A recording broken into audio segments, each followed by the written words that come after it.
today's topic, I will give you a short overview of what programmatics, and then I will start talking about this hot detector technology.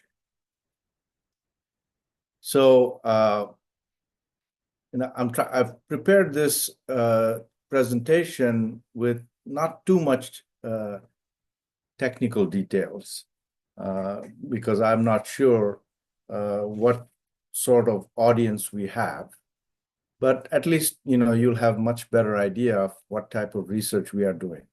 And I'm going to talk about a small area of research that is which is the topic of this presentation.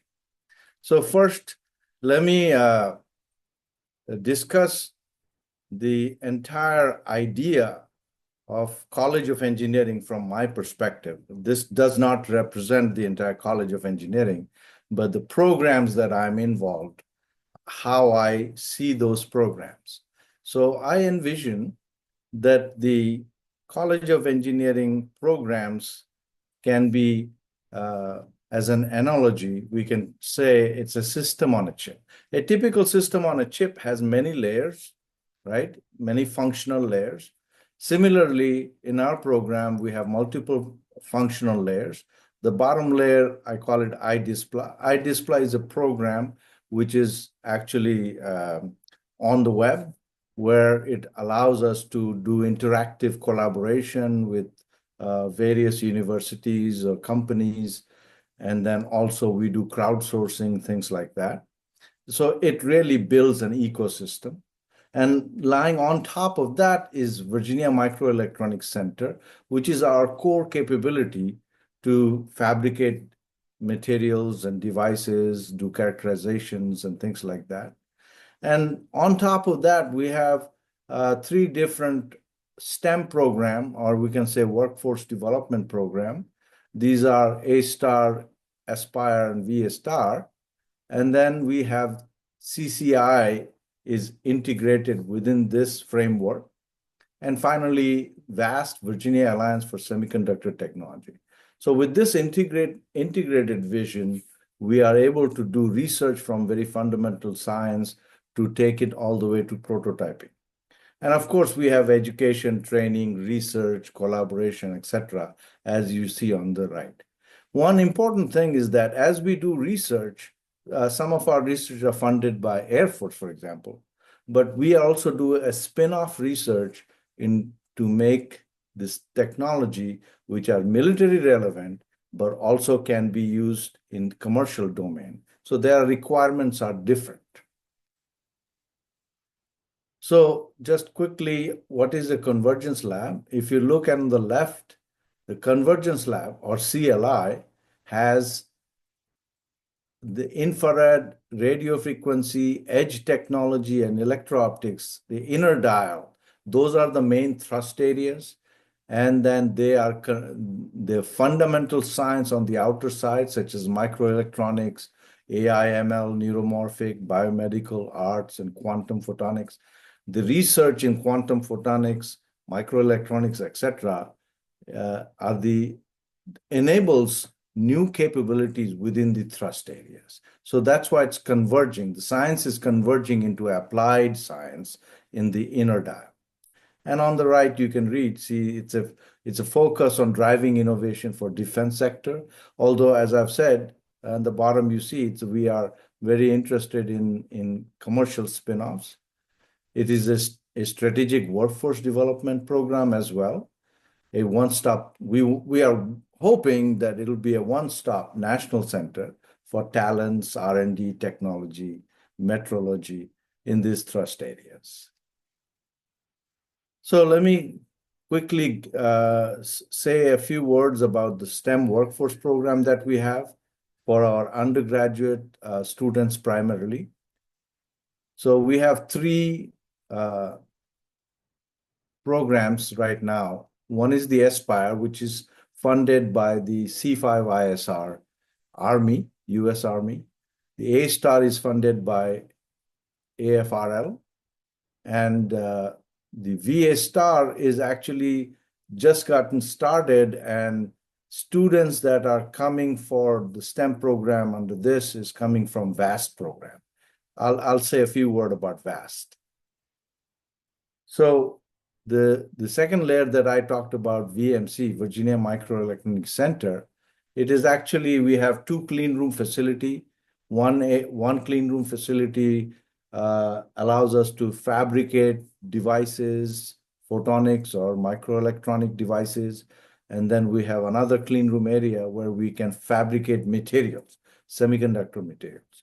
So VMC is actually a very important center where I am the director right now. And the idea behind that VMC is to really educate our students.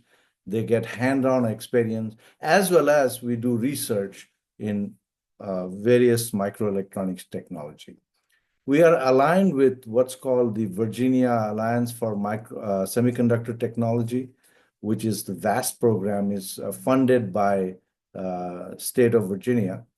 And it's a consortium of 5 primary universities, but of course it has tentacles everywhere in Virginia, where we are hoping to support all the institutes, the companies, and anybody in Virginia who have interest in fabricating microelectronic devices.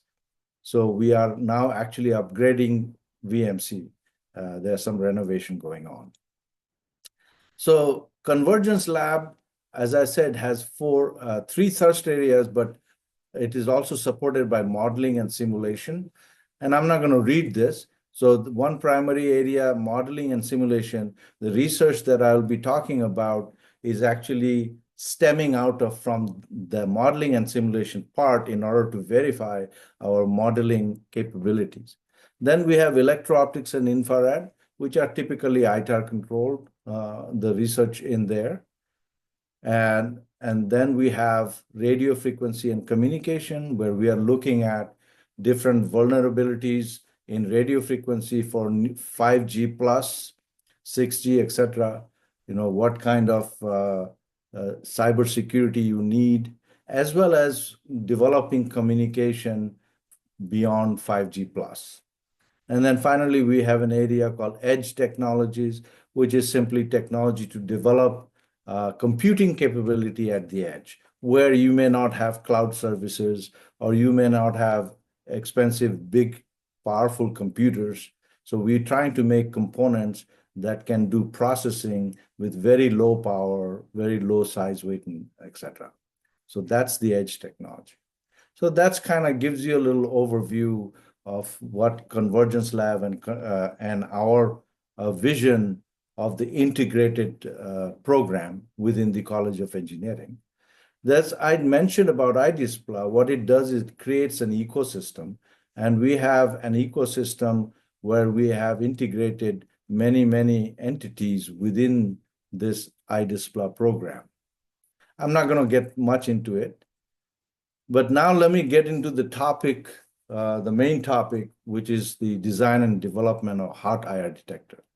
So there has been a need to actually develop infrared detectors, which operates in mid-wave, which is typically 3 to 5 micrometers. But typically these need to be cryogenically cooled, and as a result, they are bulky, they are expensive, high power, etc. And I'll talk about that. But what are our basic research idea, and how are we becoming successful in this technology? This is what I want to talk about. So let me start by discussing a past program when I was a DARPA program manager. One of the goals were to actually increase the operating temperature of infrared detectors, preferably at room temperature. As I've already mentioned, if you cool it down, you have to have a cryogenic cooler, like a Stirling cooler or some other type of coolers. Although companies have reduced the size weight of these coolers to pretty small. Like in this example, you see they are about less than 5 cubic inch. But still preference is that we want to operate at room temperature. And I will tell you why, okay? So this is an example that shows that the first demonstration operating mid-wave technology operating at 160 Kelvin. Typically, before it used to operate, say, around 77, 80 Kelvin. And then in time, technology evolved and developed. And then we were the first one at DARPA to demonstrate at 160 Kelvin. And here's some imagery that you can see. This is infrared, so there is no light, there is no sunlight, any kind of light. It is purely heat signature. And this is the imaging that you can see. Okay. Our ultimate goal, of course, is by leveraging all these different technologies at our disposal and develop them to make a imaging system where the imaging system can be, say, data to information, intelligent system, just like our eyes.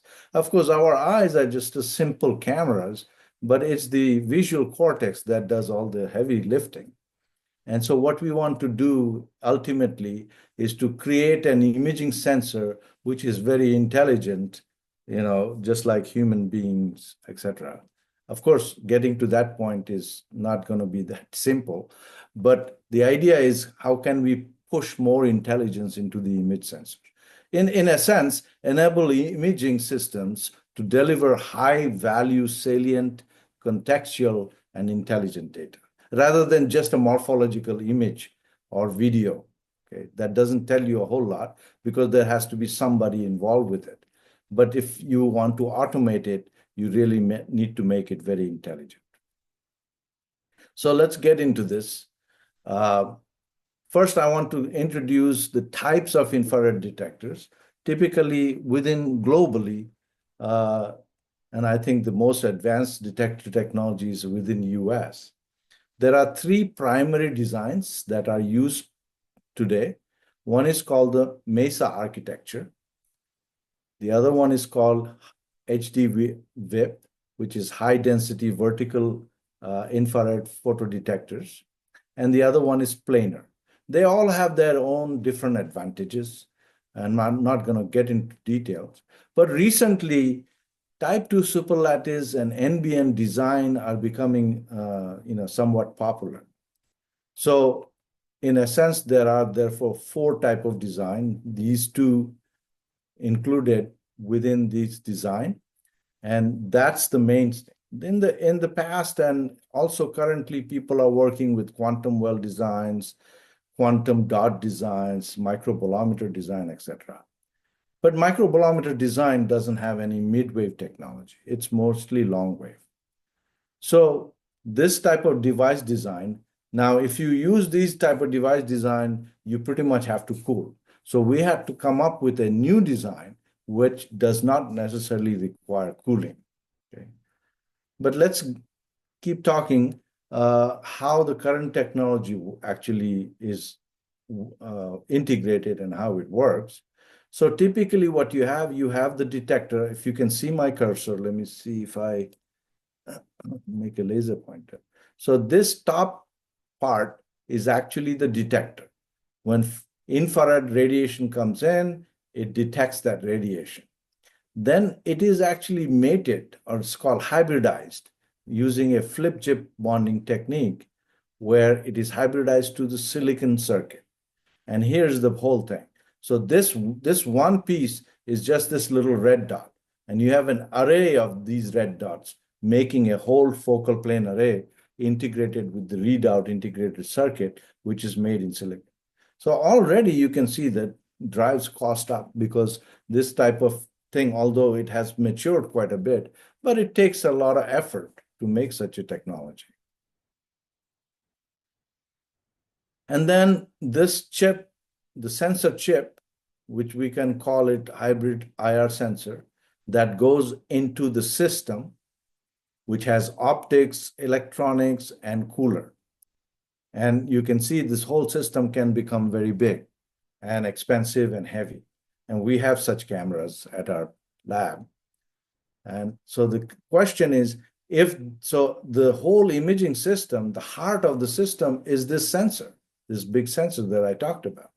Now we are trying to develop this sensor. We are trying to have a single device and then make the whole array that can operate at room temperature. So first, you may ask, why do we want to actually do that? Why do we have to cool these detectors in the first place? So I have put down here, I'm not going to go into too much detail, meaning the basic physics of it, but I'll just say that, if you're not familiar with band gap is basically dictates what type of wavelength of this radiation or the light that comes in can be detected. Okay. Typically for mid-wave, you're talking about band gap of about something in the middle of 0.1 to 0.4. It's more like 0.3 or high 0.2, etc. And what does that mean, this band gap? Well, it means that the type of radiation you're going to detect, you want to have your material designed with the right band gap so it can respond to that radiation. The dark current, because it's such a smaller band gap, the dark currents at higher temperature increases. So as you can see, approximately every 10K reduction in the dark current, 10K reduction in the temperature will reduce your dark current by almost an order of magnitude. And then there are Johnson noise and various kind of noise. There are material characteristics such as Auger, mobility, phonon, etc., and signal to noise ratio. All these things are impacted as you increase your temperature of operation. And that is the reason why you have to cool it down.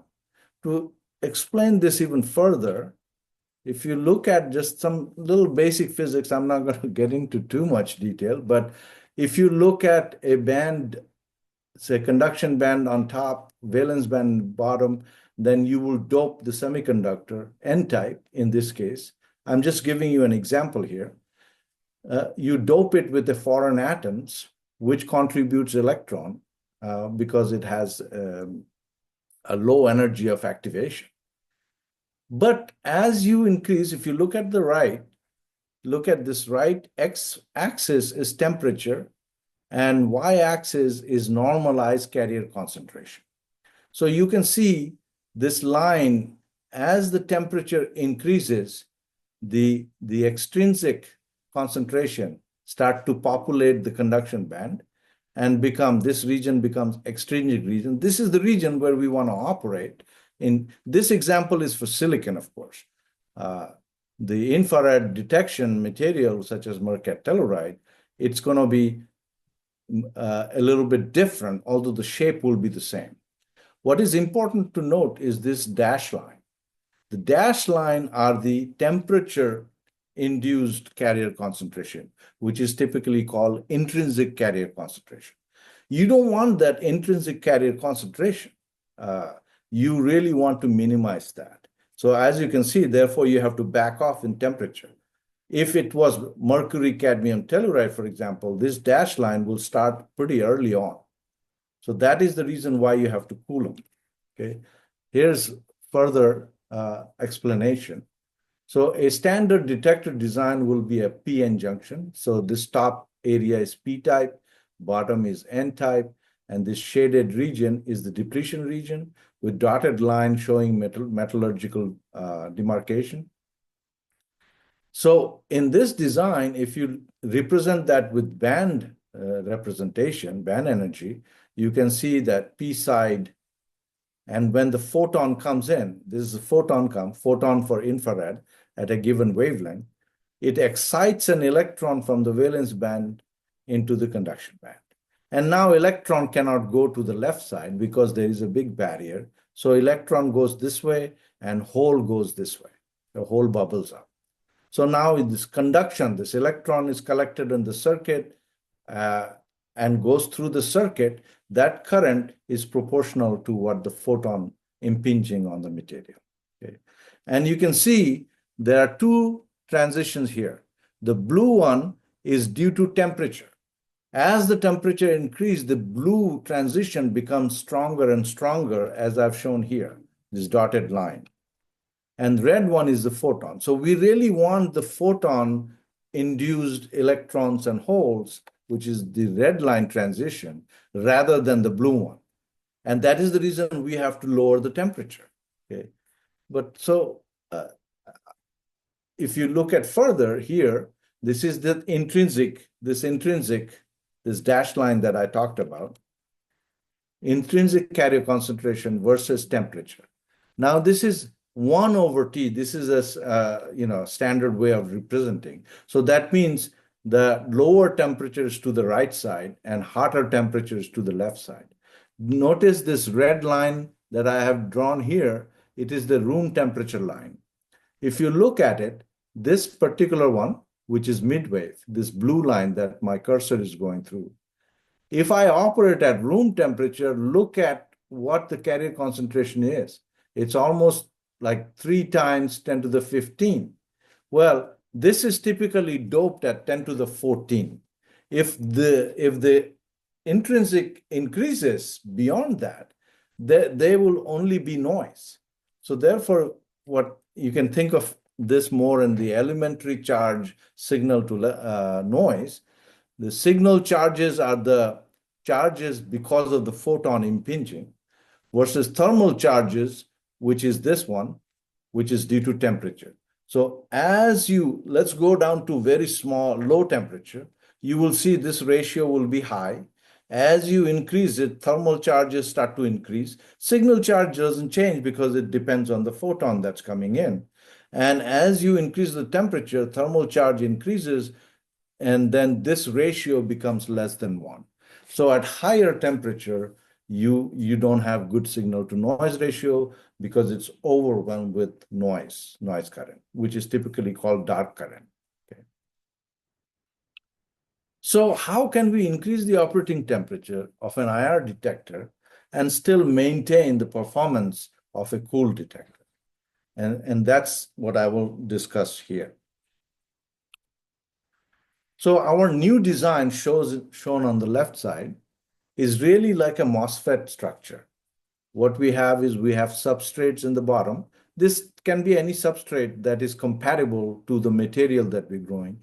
This Merket telluride can be any material that is absorbing the certain wavelength of photons, infrared photons that we are interested in. And then we put a dielectric. We have tried with 2 different dielectrics, and I'll talk about that. And then we put a thin layer of graphene. And then we put another dielectric and 2 contacts on the side, a back contact. This is nothing but a phototransistor. It's a transistor design. And how does this work? When photon comes from the bottom or from the top, it doesn't matter. It goes right through these materials. There are some reflection losses. It goes right through this material because these materials are wider gap material. They don't interact with the photons of the wavelength that we are interested.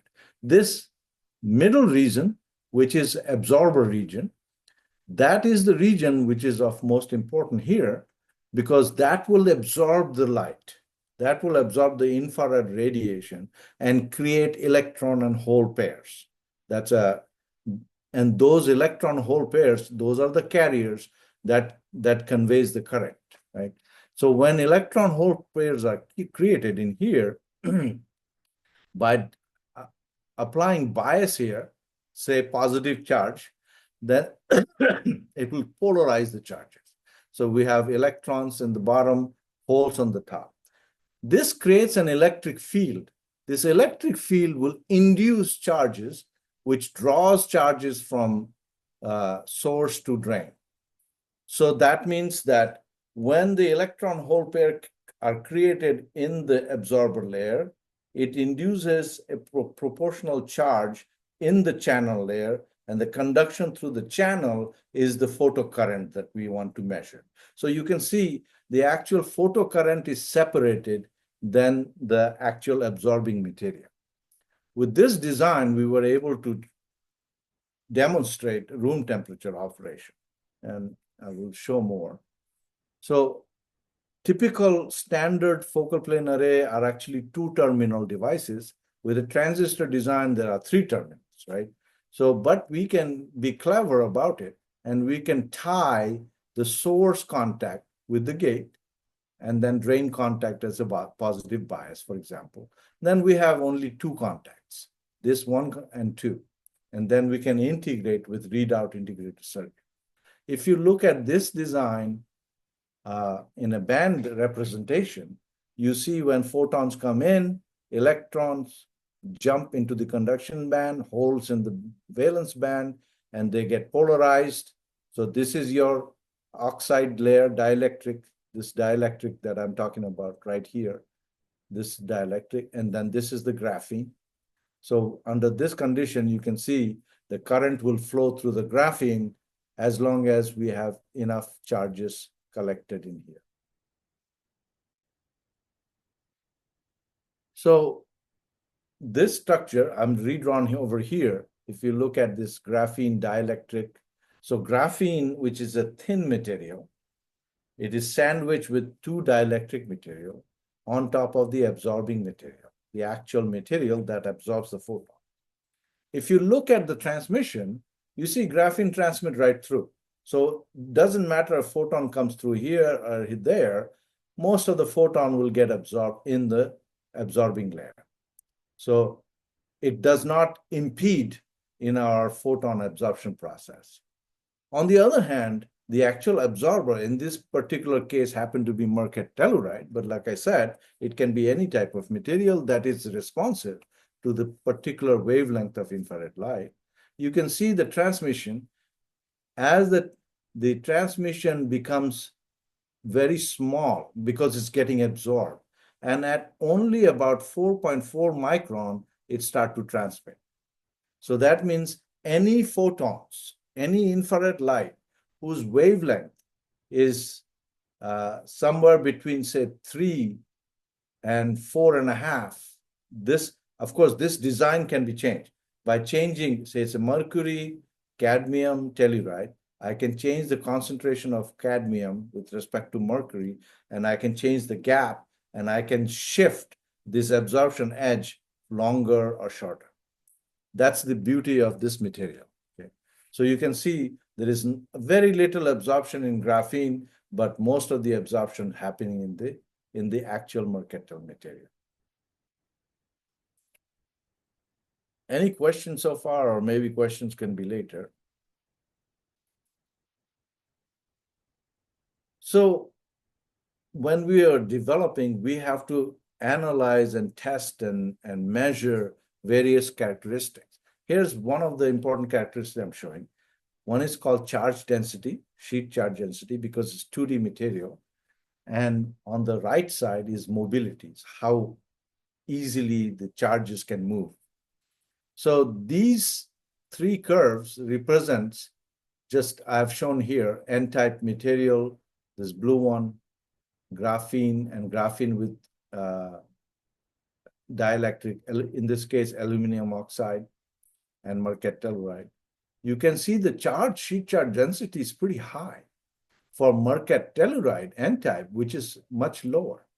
So there is what happens when this case, I will explain in a minute, but if you can see that at the same time on this side, you have the mobility. Mercantile has good mobility, and graphene also has good mobility, right? So, and this shows a picture. I don't think you can see this. This is basically the substrate and the absorbing layer.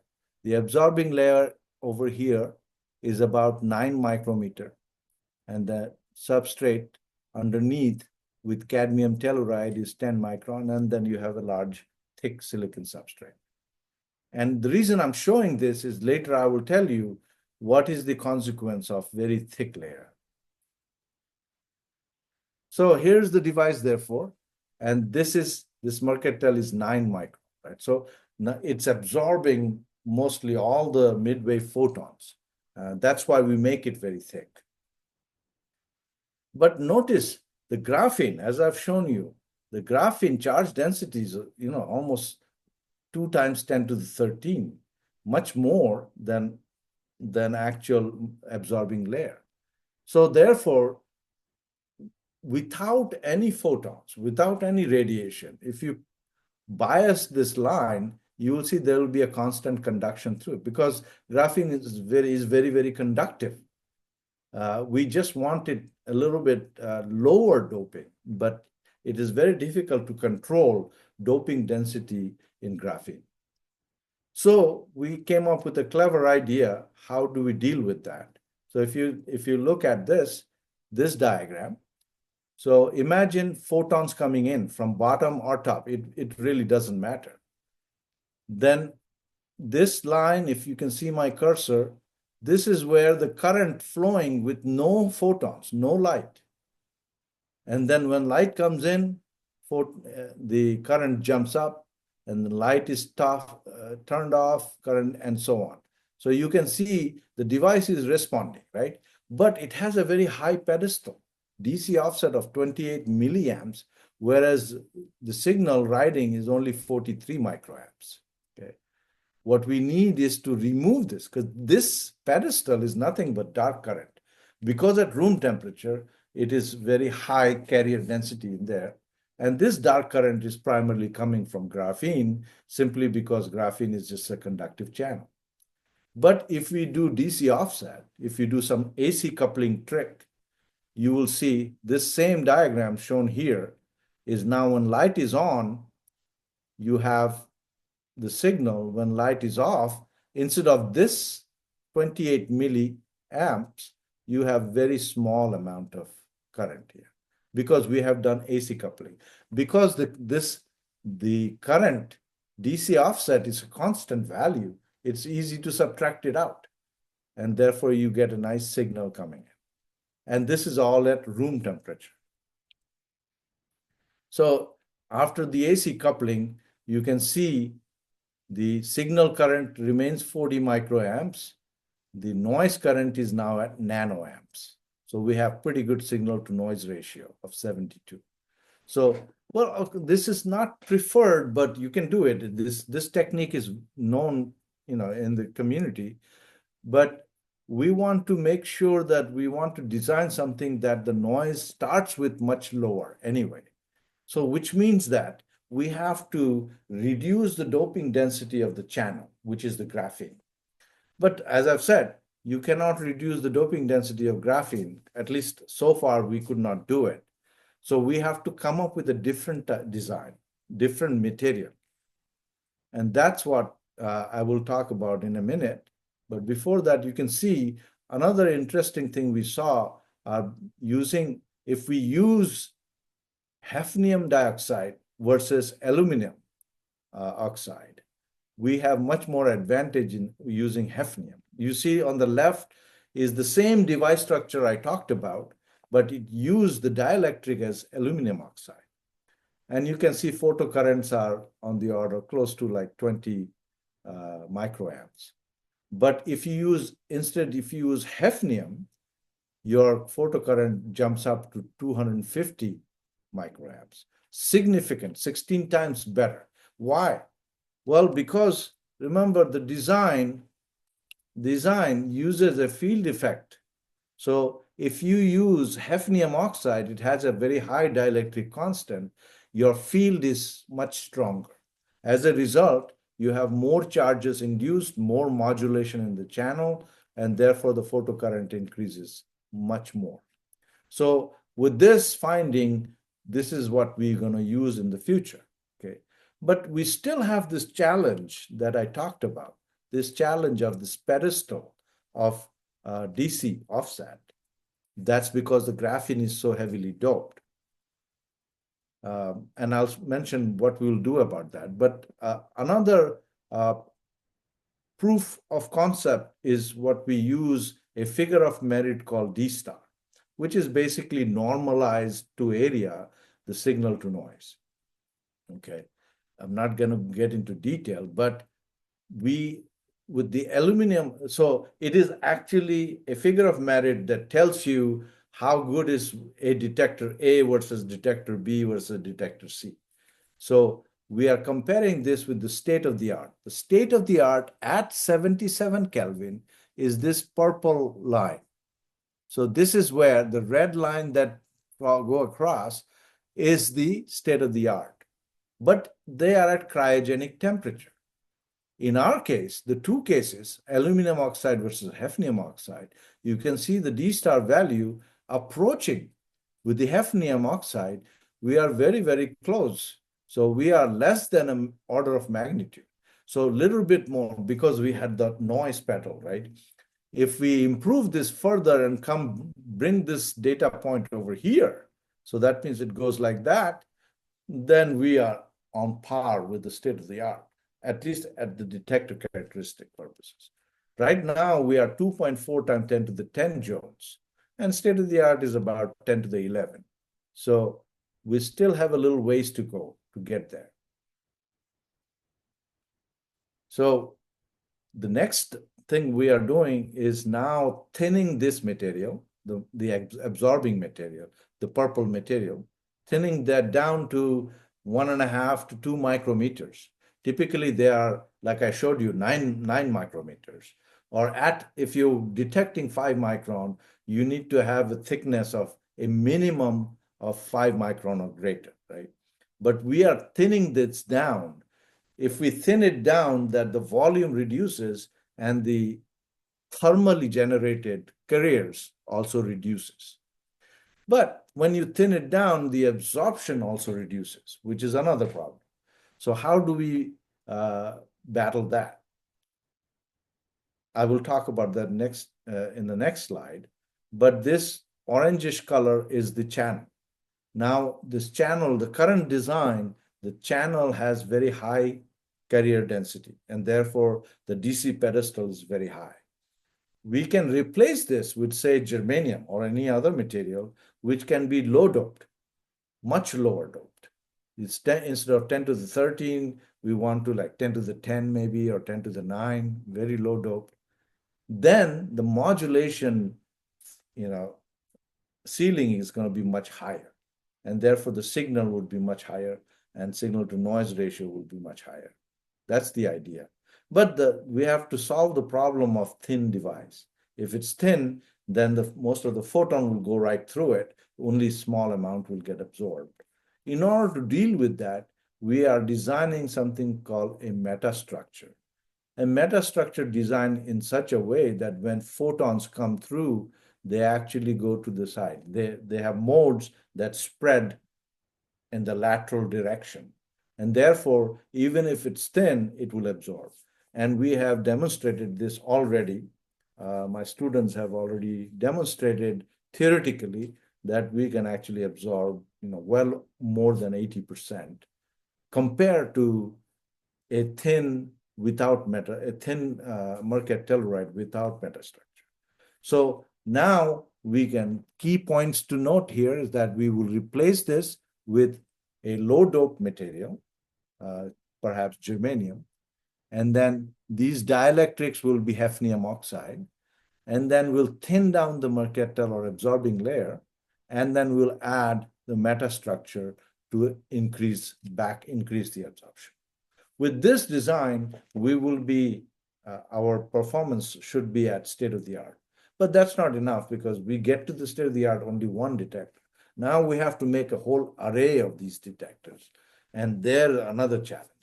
But I'm trying to show you, how we can do new research area and develop new technology that is not existing today, so that we can contribute to the society, contribute to the programs, military as well as civilian. From CCI point of view, a small form factor detector, which are lightweight at room temperature, can be very beneficial for edge technology, CPS, all kind of security, safety, and so on, that this technology can bring. I have not talked about applications. There's not enough time, but there is myriad of applications. There's medical applications. Now, just imagine if you can make this thing very low cost and low power and room temperature packaged, then commercial entities can use them.